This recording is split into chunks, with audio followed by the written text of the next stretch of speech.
Mother, why did Daddy switch to Postum? Your father says there's no caffeine in Postum. Nothing to spoil your sleep. And your father knows best.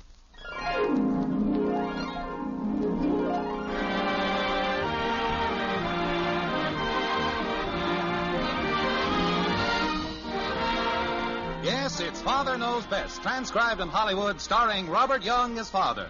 A half-hour visit with your neighbors, the Andersons, brought to you by Instant Postum, the good-tasting drink that's entirely caffeine-free, and by Post's 40% Bran Flakes, America's largest-selling Bran Flakes.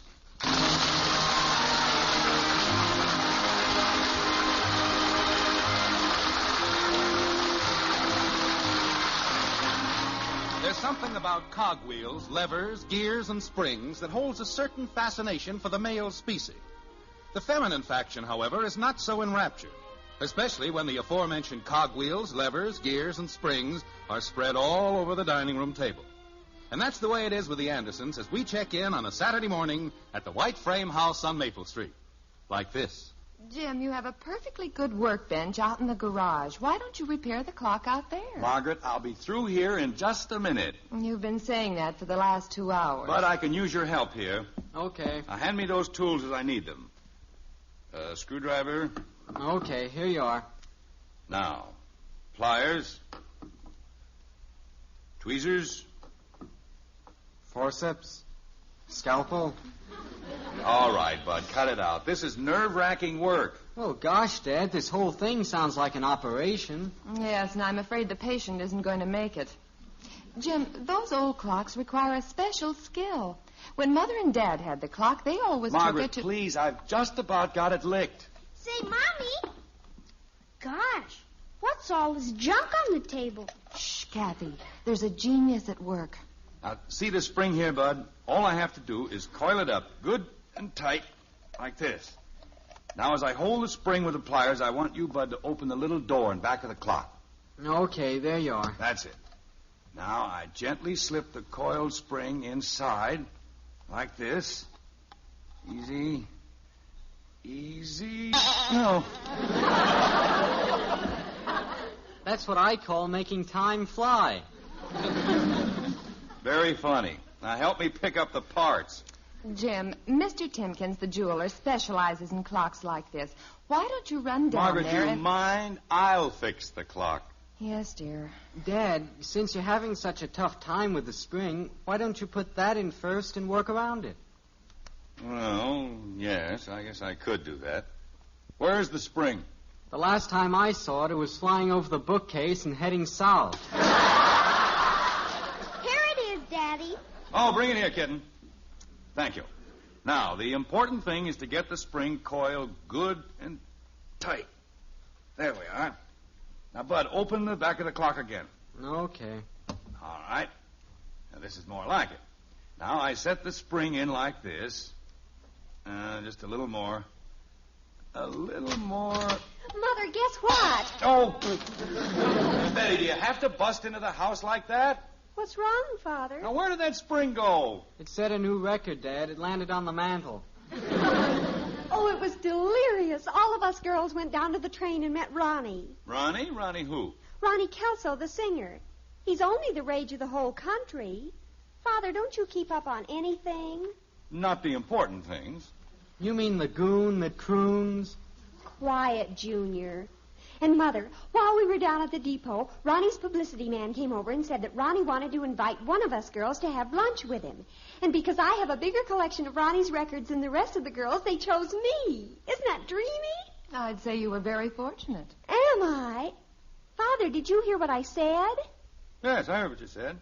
Kathy, hand me the screwdriver. But, Father, don't you understand? Your daughter is having lunch with the most popular singer in the country. Am I to assume that this is the same fellow whose records you play all the time up in your room? That's right. I question his popularity. Now you're taking an old fogey attitude. What? If you were 16 or 17, his voice would do something to you. It has done something to me, and I don't like it. No one in this world, but no one sings like Ronnie Kelso. There's something about him. The way he sighs when he croons. Yeah, he sounds like a slow leak in a tire. Mother, can't you do something about that son of yours? Bud, that's enough. You should hear him. He pants like a St. Bernard when he sings. I love you. Brother. Oh, how awful. You aren't kidding. Where's that cogwheel that was here? Here it is, Daddy. Oh, thanks. Oh, it's probably for me. Hello? Oh, hi, Ralph. No, I'm sorry, Ralph. I won't be able to see you this afternoon. I have a very important engagement with someone. No, it's not him. It's Ronnie Kelso. Well, it is. I'm meeting him in front of the Olympic Hotel at 1 o'clock, and he's taking me to lunch, so there. Now, Ralph, don't be like that. The only reason I was attracted to Ronnie is because he reminds me of you. The same mannerism, the same kind of personality, and you look quite a bit alike. If I was Ralph, I'd see my lawyer. Certainly, I remember, Ralph. We have a roller skating date for this evening. See you then. Goodbye. Mother, can I wear your pearl lapel pin? Well, Oh, please, Mother, I must look my best for Ronnie. I guess so. Have you something to go with it? Let's see. Oh, I know. I'll call Janie. Now, don't start borrowing a lot of things. Oh, she'll be utterly thrilled to have her bracelet meet Ronnie. Hello, Janie? Betty. I'm sorry, Janie, that the rest of you kids can't go today, but... What? Oh, yes, I know. I can't believe it myself. There I'll be eating lunch, and across the table looking at me with those soulful eyes will be Ronnie. What a way to get indigestion. Bud. Oh, Janie, Mother's letting me wear her pearl lapel pin, and I was wondering if I could borrow that new bracelet of yours. Oh, thanks a lot. Ruth's letting me wear that cute blouse of hers, and Doris is letting me have her black velvet purse.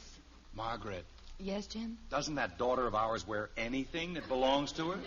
Jim, Yes, all sure. the girls do this. But it sounds like she's being clothed through the courtesy of the community. Well, Agnes offered me your plaid skirt. If she lost her friend, she'd freeze to death. All right, Janie. And don't worry, I'll let you know about everything that goes on. Goodbye. Well, I better get upstairs and start to get ready. Yes, you haven't got much time. Mother, Yes, dear? where are those bobby pins you bought the other day? They're on my dresser. Thanks. Well, I'm glad to hear that we're contributing something to this momentous day. Now, with all the excitement having subsided, maybe I can get this clock in order. Kathy, give me that little round disc you have in your hand. This? Yes, give it to me. But, Would Daddy... you please hand it over? Okay. Thank you. I'm having enough trouble without you holding out parts on me. Now, let's see. It should go right here. No. Maybe it slips over this little bar. No. That's funny. This disc doesn't seem to fit any place. Maybe it's because it's a wheel off my toy airplane. Oh, no. Daddy, I tried to tell you, but... Jim, why don't you take the clock down to Mr. Timkins? Mother, Yes, Betty? what happened to this picture of Ronnie I have hanging on my wall? Something wrong? It's ruined, completely ruined. Bud, do you know anything about it? Me? I never go into her stale room. Kathy, Yes, Mother? do you know anything about Ronnie's picture? Well... Come on. Well, Patty Davis and I were playing darts, and we needed a target. Kathleen, you didn't. Ronnie's turned up nose made a peachy bullseye.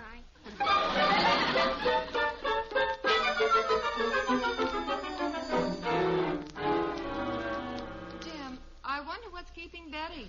Don't worry. She'll be home as soon as she gets fed up with lover boy Kelso. Shouldn't take long. Margaret, can I borrow your nail file? My nail file? I think you'll find it in the... Jim, you aren't back to fooling with that clock again. I thought you gave that up hours ago. I did. But as I was getting ready to take it down to the jeweler's, I happened to notice something. See this notch on this lever here? Yeah? Well, that's where the spring is supposed to be anchored, and it'll keep it from flying out. Uh-huh. Margaret, you seem to doubt me. No. But I wouldn't start repairing it until I put on Bud's catcher's mask. You're getting worse than the kids. Look, I've got the spring all coiled up, and I just set it in place like that. See there? Perfect.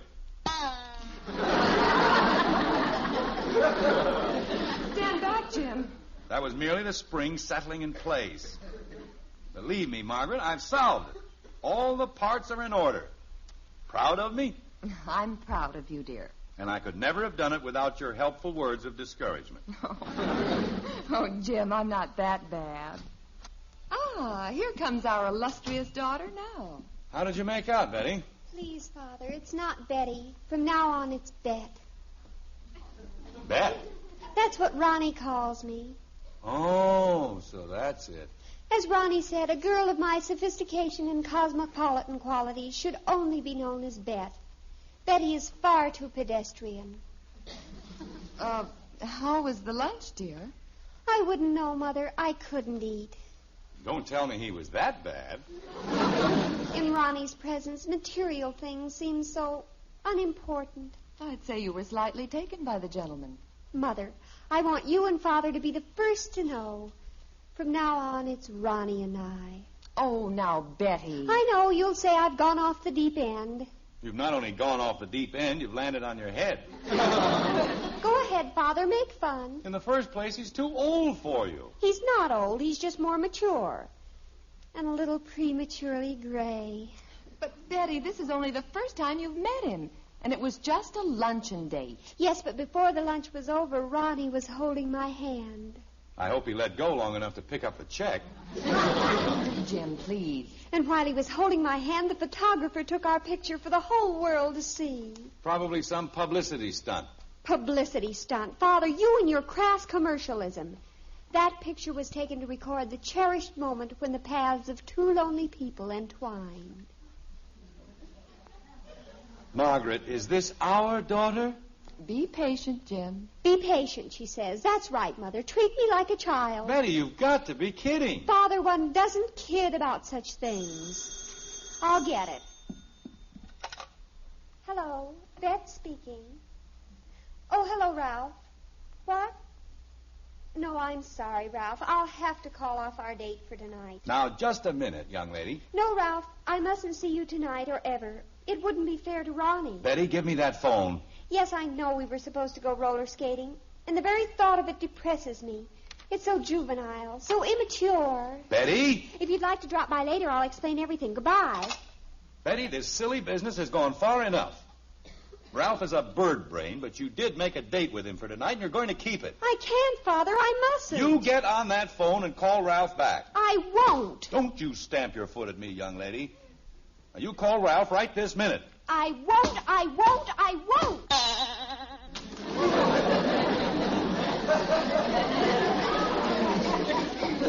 Oh, fine.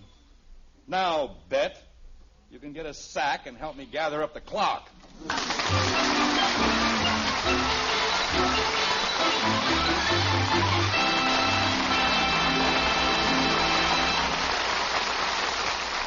Looks like Jim's clock was really fixed this time. But speaking of clocks, how about time out for Ed Prentice? He has some mighty good advice for you, especially if you haven't been in tick-tock condition lately. Ed? Say, friend, how have you been feeling these days? Have you been sort of jittery, on edge? Well, it could be the caffeine in your coffee or tea that's been bothering you, stealing your sleep and making you nervous. I know because caffeine bothered me plenty until I switched to Postum.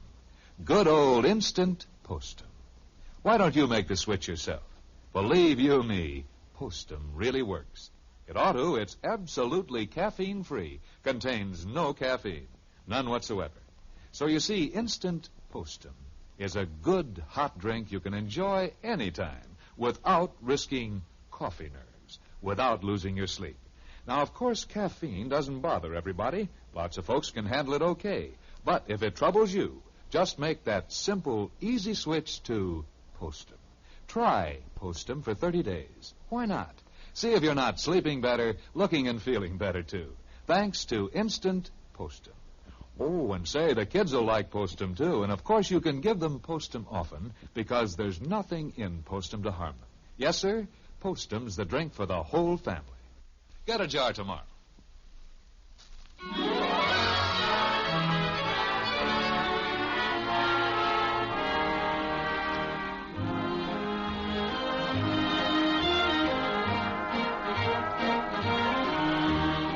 Poets, songwriters, romanticists in general, from the beginning of time, have asked the question, what is this thing called love?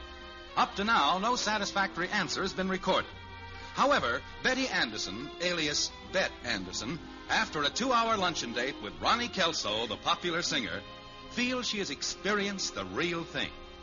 Jim feels that it's merely a question of Ronnie-itis and should disappear about 7 o'clock this evening. As for Bud and Kathy, they just stand around the kitchen and ask questions like this. Mom, what's wrong with Betty? Nothing, Bud. Nothing at all. But there's got to be something wrong. She looks like a dying calf. Well, if you must know, she thinks she's in love with Ronnie Kelso. Oh, no, not that. It's nothing but a crush. A crush? She looks like she's been pulverized. Never mind, Bud. Let's just drop it. Will I go through that when I'm Betty's age, Mommy? I imagine you will, dear. I sure hope not. It's not so bad. But by the look on her face, it must be awful painful. Someday love will come to you, Kathy, and when it does, you'll know it. It'll be the most beautiful thing that has ever happened to you. You'll meet a man whom you'll think is the most wonderful person in all the world. I will. Mm-hmm. And this man will have the same interests that you do. And You mean he'll like bullfrogs and tadpoles? Kathy, Yes, Mother. I think we can postpone our little discussion until a later date. Say, about 1960? Oh, Margaret! Look. Jim, the clock. It's all in one piece. Yes, it's all fixed. And this Daddy. time it's right. Yes, kitten. Daddy, Mommy says that when I'm Betty's age, I might fall in love or have a crush on a fellow. I hope not. Jim, let's not be bitter. Believe me, Margaret, I couldn't go through this again. Well, it's going to happen to Kathy, so you might as well accept it. Well, maybe when Kathy's Betty's age, there'll be a vaccine we can give her to prevent it. Now, Jim. Have you seen Betty recently? I saw her just before she went up to her room. What a sight. She walks around listlessly, mouth open, eyes drooping. She looks like the ad. Don't let this happen to you. I just hope she comes out of it. She'd better come out of it. If she doesn't keep that date with Ralph like she promised, there's going to be some fireworks around here. Want me to get the hairbrush, Daddy? I'll get it. Hello? It's for you, Bet. Is it Ronnie, Bud? No, it's not the tonsil. It's Janie. I'll be down in a second. Who was it, Bud? Janie. She probably wants to get all the dirt on what happened at lunch today. Yak, yak, yak, yak, yak, yak. I think I'll sneak in and listen. Kathy, you be careful. Bud, what time is it there by the clock on the stove? I want to set this clock here. So you finally got it fixed. I most certainly did. And I trust that my perseverance and stick-to-itiveness will prove an object lesson to the scorners around here. What time did you say it was? 4 o'clock, straight up. All right, I'll set it for exactly 4 o'clock. There. See there?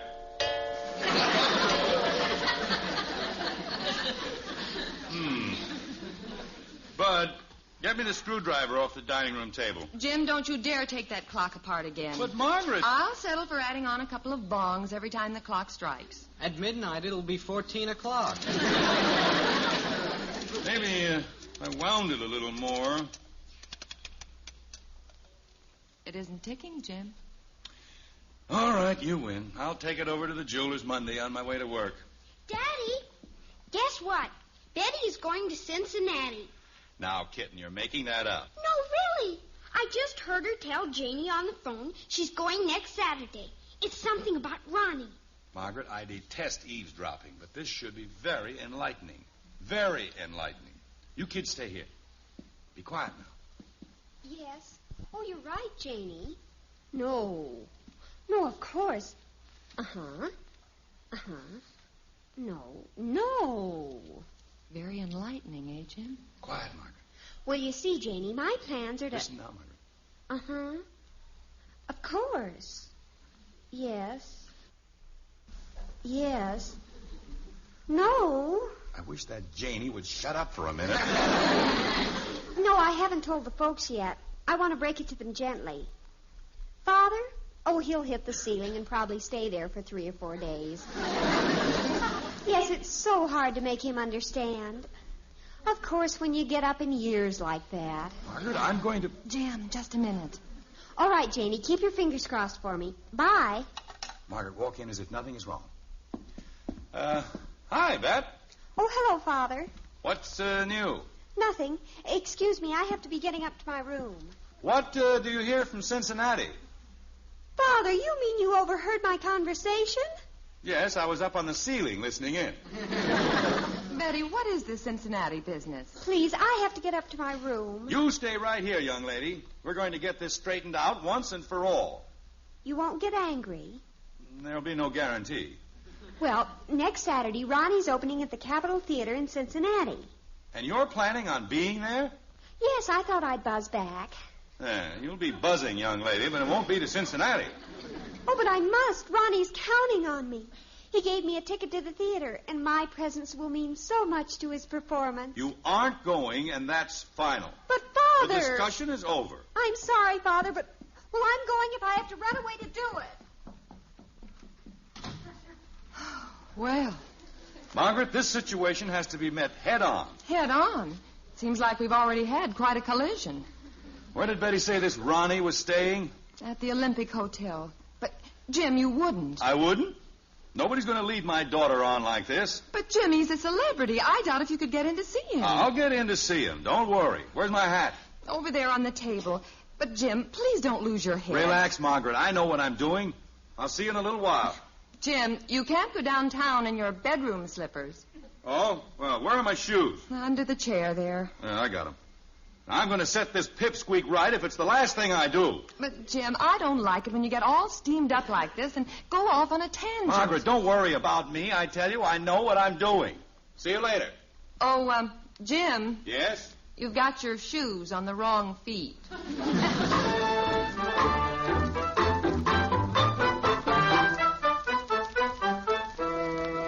Oh, don't tell me, Mother. He actually went down to the hotel? Yes, he's been gone for some time now. Oh, this is humiliating. I suppose he went down to try and break up our romance. Yes, and the way he stormed out of here, I hope that's all he breaks up. Well, I have no fears. Anything that Father says will have no effect on Ronnie and me. Our bond is too strong. Betty, I only wish that... Please, Mother. Bet. Sorry. Bet, I only wish that you would understand that... Wait a minute. What, Mother? Your father's coming up the walk and he has someone with him. Oh, Mother, I'm afraid. Stay here, Betty. It's better to face it now.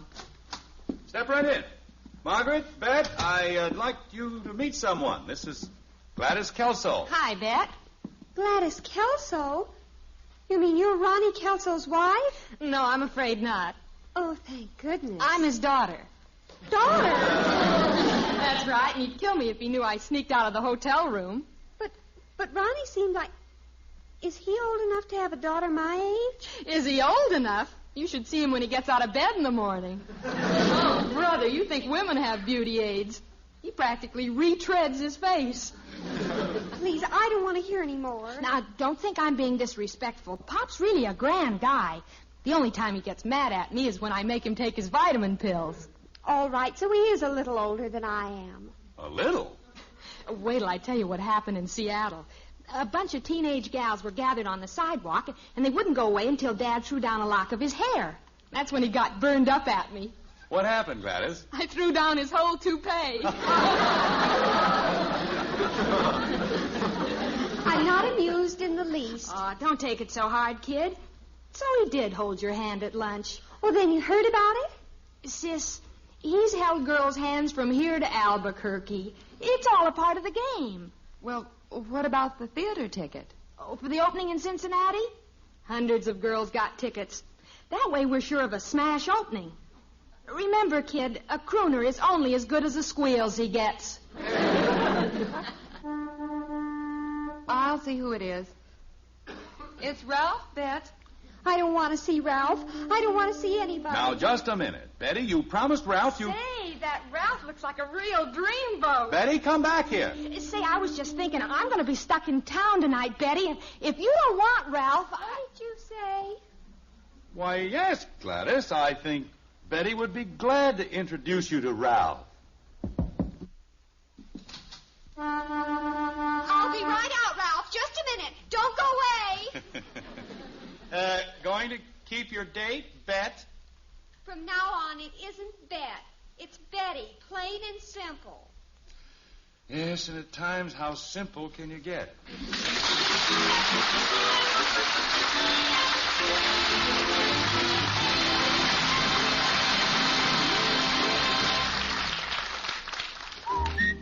For goodness sake, eat Post Bran flakes. So good and so good for you. You know, that little melody reminds me that life is swell when you keep well.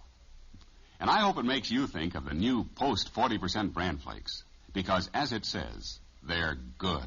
And so good for you. I mean that. Because something wonderful has happened to Bran.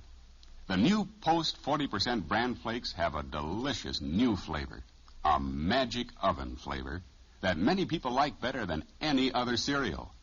Yet they still give you the important keep regular benefits that only a Bran cereal can offer. So, tomorrow or Saturday, when you go shopping, take home new Post 40% Bran Flakes. America's largest selling Bran Flakes. They're so good, and so good for you.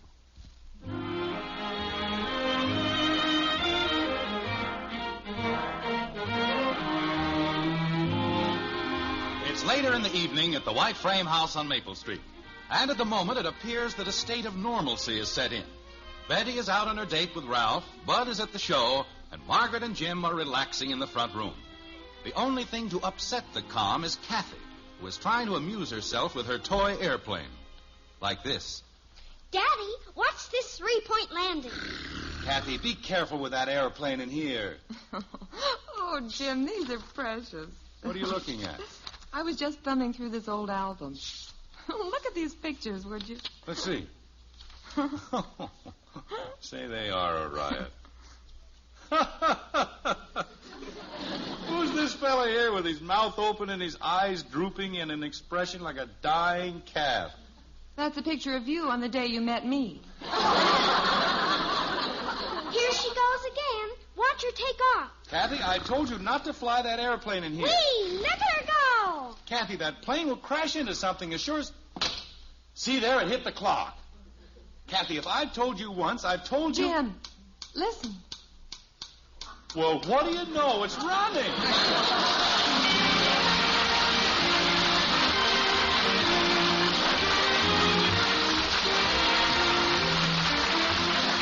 Join us again next week when we'll be back with Father Knows Best, starring Robert Young as Jim Anderson.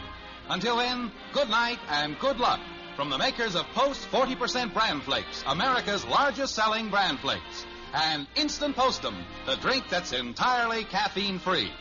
In our cast were Ted Donaldson as Bud, Gene Vanderpyle, Rhoda Williams, Helen Strom, and Mary Lee Robb. It comes in a red, white, and blue box. What is it? Hot Post Wheatmeal. It has the picture of Roy Rogers on the package. What is it? Hot Post Wheatmeal. It's packed full of whole wheat nourishment. What is it? Hot Post Wheatmeal. It has a rich, delicious, nut-like flavor. What is it? Hot Post Wheatmeal. Cooks in just 3 minutes. Another member of the famous Post family. What is it? Hot Post Wheatmeal. It's the best hot cereal you ever ate. Hot Post Wheatmeal.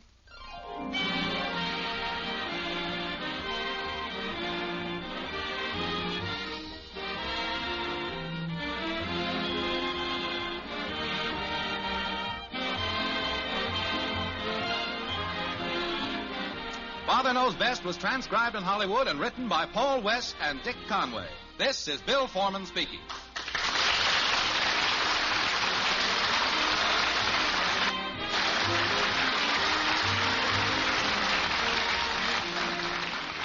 Tonight, play Truth or Consequences on NBC.